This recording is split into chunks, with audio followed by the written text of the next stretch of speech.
Je voudrais circonscrire le concept. Kinshasa Bopeto, c'est quoi? Alors, sur le plan conceptuel,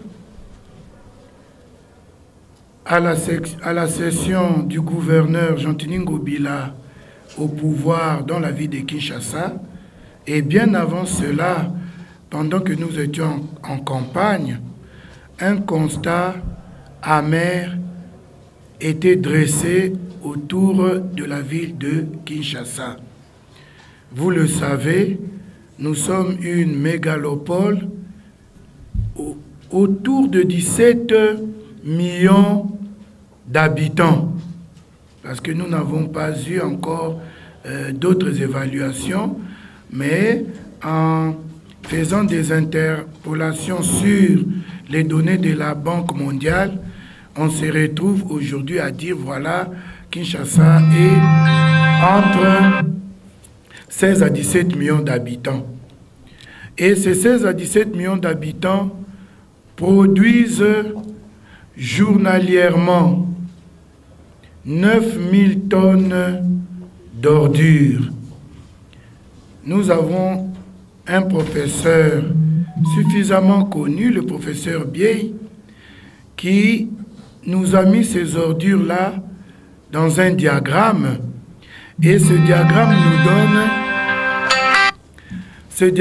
nous donne autour de 9000 tonnes, et les 9000 tonnes sont réparties en 67% des déchets organiques, 17% à peu près des plastiques, 5 à 7% des cartons, 5% des tissus, et le reste c'est des déchets solides, genre les bricailloux, tout ce qui provient de la casse et tout.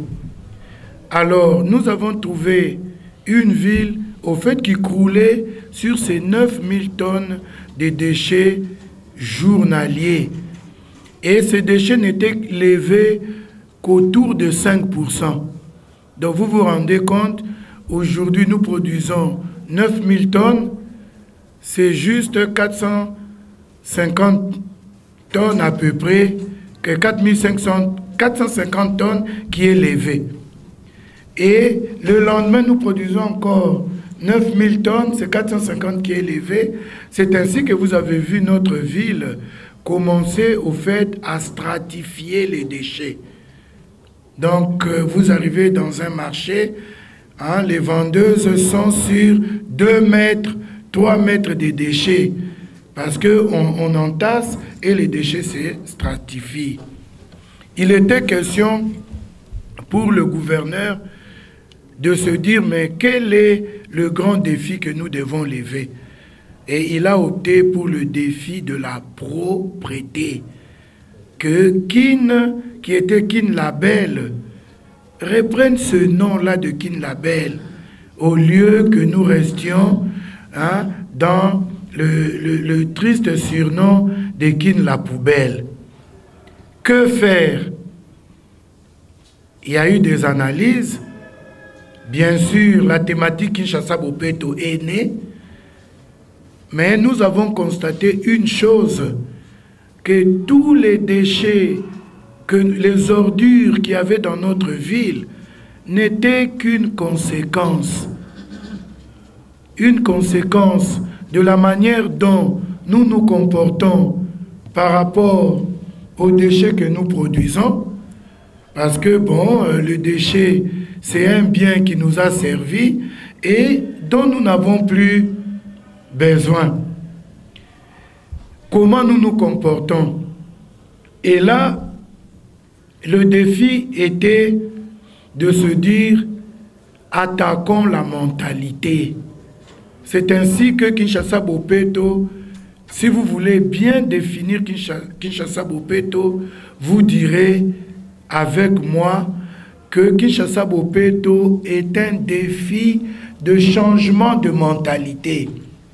Parce que nous croyons au niveau de la coordination, bien sûr, que les Quinois qui changent de l'intérieur, par conséquent, leur milieu change. Voilà le défi central de Kinshasa-Bopeto. En termes de propriété, Kinshasa-Bopeto, bien sûr, veut la propriété de l'environnement, mais Kinshasa-Bopeto vise une propriété intégrale. Nous visons la propriété des finances publiques de la ville de Kinshasa.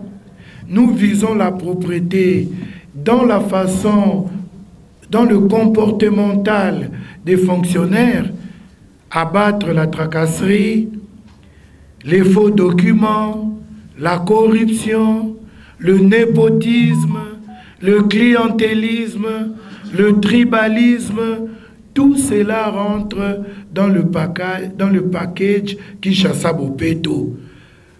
Je vous jure que si nous pensons qu'il suffit juste de balayer, de ramasser pour que notre ville soit propre, nous nous trompons.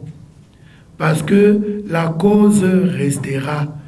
Si on peut manquer les moyens pour lever les ordures, peut-être c'est parce que un fonctionnaire, 2 fonctionnaires, 3 fonctionnaires ont empoché l'argent de l'État au lieu de les diriger vers la caisse. Donc vous remarquerez que tout se tient. Vous arrivez au marché Gambela, vous voyez un policier gonflé. Il est gonflé de quoi? Des petites coupures de billets de banque, parce qu'il récupère la taxe d'assainissement chez les mamans et lui, il va faire un versement chez son commandant, mais dans l'entretemps, l'administrateur du marché va manquer les moyens pour...